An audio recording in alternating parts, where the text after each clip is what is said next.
Hello दोस्तों, welcome back to our channel doc medicine. मैं हूं डॉक्टर डीके। लास्ट टाइम हम आईना सिटी के बेसिक रजिस्ट्रेशन फॉर्म फिलअप कैसे करना है उसके बारे में बताया था। आज हम उसके बाद के प्रोसेस में क्या करना है बताएंगे। आईना सिटी का रजिस्ट्रेशन 10 मार्च से शुरू हो चुका है, जिसका लास्ट डेट है 15 अप्रैल। अगर आप नहीं किए हैं और आपको करना है तो कर लीजिए, लास्ट टाइम तक का इंतज़ार ना करें। बेसिक रजिस्ट्रेशन के बाद का स्टेप होता है यूसी कोड जनरेशन का, जो अप्रैल 1 से पोर्टल शुरू होने वाला था, लेकिन अभी 3 अप्रैल से शुरू हो चुका है। तो चलिए जानते हैं कैसे लॉगिन करके यूसी कोड जनरेट करना है और उसके बाद का फाइनल फॉर्म को सबमिट कैसे करना है। तो टोटल प्रोसेस में सबसे पहले आपको बेसिक रजिस्ट्रेशन करना होगा, जिससे आपको रजिस्ट्रेशन आईडी और पासवर्ड का जनरेशन होगा। ये वन टाइम जनरेशन होता है, मतलब आप कितनी बार भी आईना सिटी का एग्जाम दें, सेम आईडी और पासवर्ड का इस्तेमाल करके आप लॉगिन कर सकते हैं। इसीलिए संभाल के रखना है, सेव करके रखना है। इसके बाद इमेजेस अपलोड करके बेसिक रजिस्ट्रेशन को कंप्लीट करना है, जो आप लोग कर लिए होंगे अब तक। अब का स्टेप है, अभी का स्टेप जो है वो है यूसी कोड जनरेशन। फिर इसको ख़त्म करने के बाद, यूसी कोड आने के बाद आपको फीस सबमिट करना पड़ेगा। एग्ज़ाम के लिए जो फी होता है वो सबमिट करना पड़ेगा, और फिर एग्जाम सेंटर का चॉइस फिलिंग करके फाइनल सबमिट करना होगा, जिनके बारे में हम बताएंगे। शुरू करने से पहले यूसी कोड के बारे में थोड़ा जान लेते हैं। यूसी मतलब एग्जामिनेशन यूनिक कोड, जिसको जनरेट करने से ही आपका एप्लीकेशन फॉर्म एलिजिबल होगा। आईना सिटी का यूसी कोड जो है वो एक स्पेसिफिक है। इसका मतलब ये है कि यूसी कोड जनरेट करना is mandatory to submit the final application form of आईना सिटी। इस बार जुलाई 2025 के सेशन के लिए यूसी जनरेट करने का पीरियड जो है वो 3 अप्रैल से शुरू होकर 25 अप्रैल तक का होगा। और अगर आप पहले से फॉर्म फिलअप किए हुए हैं तो प्रीवियस यूसी कोड जो होगा आपके पास वो वैलिड नहीं होगा। करंट सेशन के लिए आपको फिर से यूसी कोड जनरेट करना होगा, इसीलिए आपको न्यू यूसी कोड जनरेट करना मैंडेटरी है। तो चलिए शुरू करते हैं। तो सबसे पहले आपको लॉगिन पे जाना है। रजिस्ट्रेशन आईडी, पासवर्ड और कैप्चा देके लॉगिन करना है। लॉगिन करते ही अगर आपका बेसिक रजिस्ट्रेशन एक्सेप्ट हुआ है तो ऐसे ग्रीन दिखेगा, your application form is provisionally accepted लिखा होगा। और ऊपर के जो 3 पार्ट हैं, जैसे बेसिक डिटेल्स, अपलोड इमेज और print basic candidate information form में ग्रीन कलर हो गया होगा। अगर ऐसा है तो इसका मतलब आपका बेसिक फॉर्म एक्सेप्ट हो गया है। अब आप आगे का प्रोसीजर अप्लाई कर सकते हैं। अगर ऐसा नहीं है तो शायद आपका फॉर्म रिजेक्ट हो गया है। आपको नीचे एडिट में जाके करना होगा, नहीं तो 16 से 18 अप्रैल तक का फॉर्म एडिट करने रखा गया है, आप उसमें कर सकते हैं। फॉर्म एक्सेप्ट हो गया होगा तो आपको ये दोनों में डन लिखा दिखेगा। जैसे ये डन लिखा गया, टिक मारा गया है, तो ऐसे ग्रीन में डन लिखा गया होगा। ठीक है। इसके बाद ये लेफ्ट साइड में देखिए, जनरल लिंक्स के नीचे यहाँ पे जो ऑप्शंस है इसमें क्या क्या है। यूसी कोड जनरेशन का ऑप्शन कुछ दिख रहा है कि नहीं? अगर नहीं है तो इंतजार कीजिए। सपोज कोई लोग आज कोई बेसिक रजिस्ट्रेशन कंप्लीट किया है, तो उसका जो यूसी कोड जनरेशन का जो ऑप्शन होता है वो अभी शो नहीं करेगा। 3-4 घंटा एटलीस्ट उसके बाद ही आपको ये शो करेगा। इसीलिए वो आज आ सकता है या नहीं आ सकता। इसीलिए अगर आप बहुत पहले से बेसिक रजिस्ट्रेशन कंप्लीट कर चुके हैं तो उनके लिए यूसी जनरेट करना के लिए ऑप्शन होना चाहिए। अगर आप आज किए हैं एप्लीकेशन फॉर्म कंप्लीट किए हैं तो ये थोड़ा डिले होगा, आप उसके लिए वेट कीजिए। ठीक है, 10 अप्रैल तक इंतजार कीजिए। कई बार साइट में एरर की वजह से कुछ कैंडिडेट्स को ये प्रॉब्लम आ सकती है। अगर नहीं आया तो टोल फ्री नंबर पे कॉल करके या रेज योर क्वेरी एक है, उसमें आप अपना क्वेरी लिख के सेंड कर दीजिए, आपका प्रॉब्लम सॉल्व हो जाएगा। अब लॉगिन कीजिए। लॉगिन करते ही लेफ्ट साइड में जनरेट यूसी कोड का ऑप्शन होगा, देख लीजिए। अब उस पर क्लिक कीजिए। फिर ऐसा एक पेज खुलेगा। सिलेक्ट कोर्स में आईना सिटी जुलाई 2025 कीजिए। फिर click here to generate code पे क्लिक कीजिए। इस पे यस कीजिए। फिर आपका यूसी कोड जनरेट हो जाएगा। ओके करके आप प्रिंट कर लीजिए या सेव कर लीजिए। याद रहे कि यूसी कोड के बिना आप लॉगिन नहीं कर सकते, इसीलिए आपका जो फॉर्म फिलअप कंप्लीट करने के लिए आपको यूसी कोड बहुत जरूरी है। अब इधर आपको कुछ करना नहीं है, आप लॉग आउट कर दीजिए।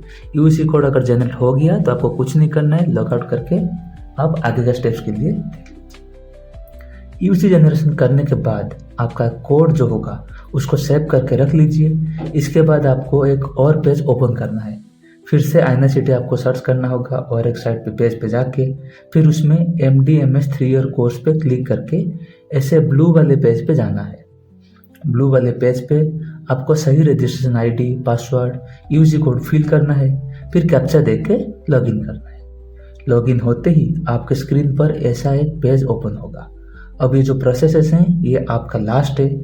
इसको कंप्लीट करने से आपका NICT जुलाई सेशन का एप्लीकेशन फॉर्म फिलअप कंप्लीट हुआ समझिए।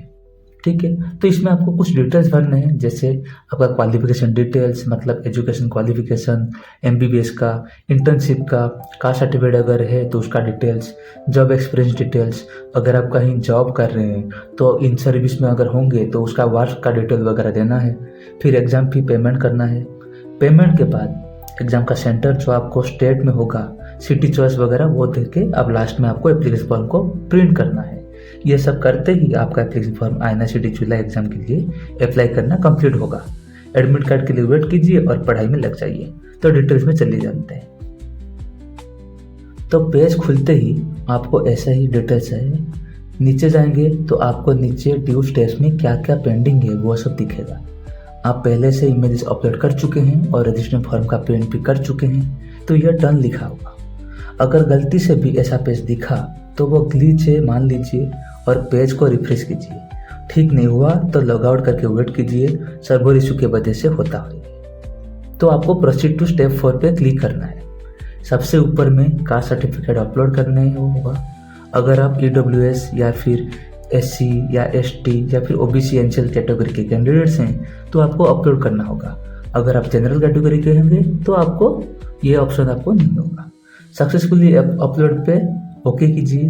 फिर नीचे क्वालिफाइंग एग्जामिनेशन डिटेल्स में येस और नो कीजिए। करेंटली PG नहीं कर रहे हैं तो नो लिखिए। नॉर्थ ईस्ट डोमिसाइल और कनाडा डोमिसाइल के नहीं है तो नो कीजिए, अगर हैं तो येस कीजिए। फिर आपका MBBS का डिटेल्स भरना है। कॉलेज का स्टेट, कॉलेज का नाम और यूनिवर्सिटी, एडमिशन डेट कब था और पासिंग डेट कब है वो सब भी देना है। MBBS में टोटल मार्क्स, मतलब टोटल मार्क्स जो होता है वो आपको देना है। जैसे first year, second year, third year और फोर्थ ईयर में टोटल जो मार्क है वो मिला के उनमें से कितना आप ऑब्टेन किए और कितना टोटल मार्क था वो भरना है। उसके बाद इंटर्नशिप डिटेल्स, आपका इंटर्नशिप स्टार्टिंग डेट और कंप्लीशन डेट।